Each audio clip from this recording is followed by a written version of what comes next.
Israeli वज़ीर-ए-आज़म इस वक्त कहाँ पर हैं, किस हालत में हैं, कौन से मुल्क में हैं, कौन से मकाम पर हैं, उनकी हिफाजत कौन कर रहा है, किसकी ड्यूटी लगाई गई है, ये आपको एक बड़ी खबर आज के इस व्लॉग में बताऊंगा। अमेरिकी सदर डोनाल्ड ट्रंप ने किन 3 अहम शख्सियात को ईरान पर हमले करने का जिम्मेदार ठहराया है, ये भी आपको आज के इस व्लॉग में बताऊंगा। और अब अमेरिकी सदर ईरान के साथ मजीद क्या करने का इरादा रखते हैं और ईरान का क्या मुस्तकबिल है अमेरिका की नज़र में, ये भी आपको आज के इस व्लॉग में बताऊंगा।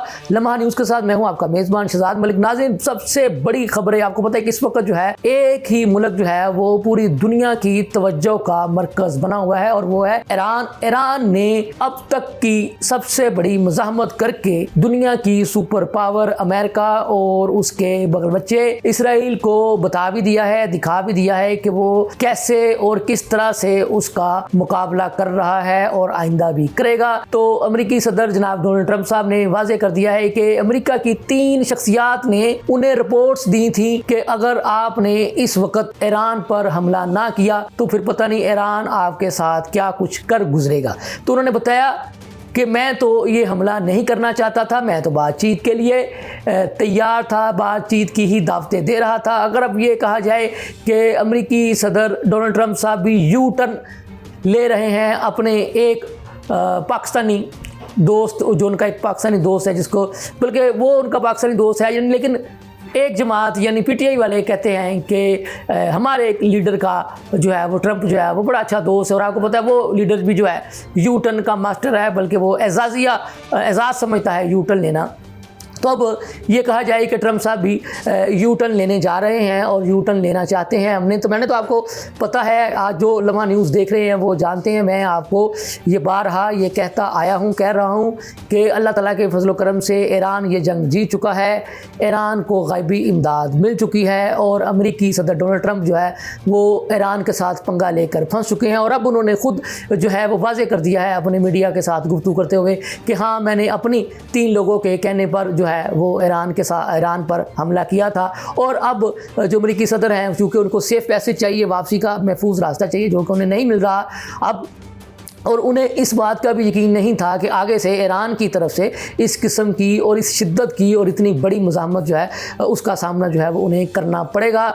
मैं आपको ये भी बता रहा हूँ कि ईरान ने भी, इसमें कोई शक नहीं है कि अमेरिका ने जो हज़ारों बम जो हैं वो ईरान पर गिराए हैं, जो हमले किए हैं बड़ी शिद्दत के साथ, बड़ी ताकत के साथ, उन्होंने ईरान के अंदर एक बहुत बड़ी तबाही मचाई है। आपको पता है कि जब कोई भी बम किसी के ऊपर गिरेगा तो वो तबाही तो मचाएगा। ये बम है, कोई भूल थोड़ी है कि जो गिरेंगे तो तबाही नहीं मचाएंगे। लेकिन जवाब में ईरान ने भी जो हमले किए हैं यानी इसराइल पर, तो उसके नतीजे में भी बहुत बड़े पैमाने पर जो तबाहियाँ हुई हैं वो भी किसी से ढकी छुपी नहीं है। तो मैं आपको रोज़ाना ये बात कह रहा हूँ कि जब कभी भी जो है उसकी तस्वीरें या उसकी फुटेजेस मंजर आम पर आएंगी तो फिर लोग देखेंगे कि वाकई ईरान के साथ जो है वो गायबी इमदाद थी, अल्लाह ताला की ताकत थी।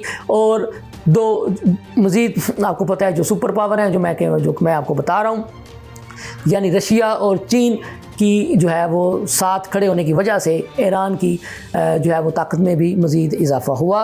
अब मैं आपको बताने जा रहा हूँ कि जो इसराइली वज़ीर-ए-आज़म नेतन्याहू जो हैं वो कहाँ पर हैं, कहाँ छुपे हुए हैं, किस महफूज मकाम पर मुंतकिल हैं, किस जगह पर हैं और उनकी हिफाजत कौन कर रहा है। तो ये एक बड़ी खबर जो है वो आपको पता है कि इसका सबको इंतज़ार है।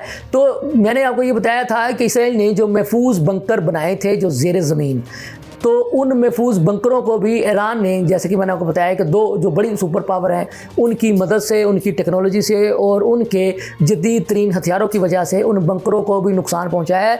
तो अब जो हिफाजती बंकरों में नेतन्याहू साहब छुप कर बैठे हुए थे, तो वो वहाँ से भी कहीं और किसी नामालूम मकाम पर मुंतकिल हो चुके हैं और उसके बारे में ख़ुद जो है वह इसराइली लोगों को भी नहीं पता कि नेतन्याहू साहब इस वक्त कहाँ पर मौजूद हैं।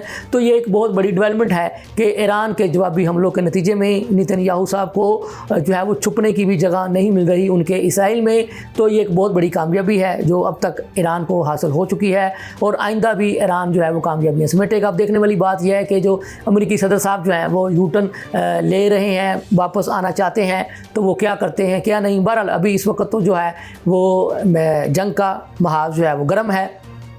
लेकिन चूँकि ट्रम्प साहब कह चुके हैं कि मैं ये नहीं करना चाहता था, 3 लोगों के कहने की वजह से, कि अब देखते हैं कि वो वापस यू टर्न लेते हैं या फिर इसी तरह से जंग को जारी रखते हैं। जंग को जारी रखेंगे तो उसमें कोई शक नहीं, अमेरिकी सदर का भी नुकसान हो रहा है और उनकी अपनी पार्टी के लोग हों, उनके अपने मुल्क के लोग हों और कांग्रेस के लोग हों, वो भी उनके खिलाफ हो चुके हैं। ये थी ताज़ा तरीन सूरत हाल। इसके साथ ही मुझे इजाज़त दीजिए। अल्लाह हाफिज़।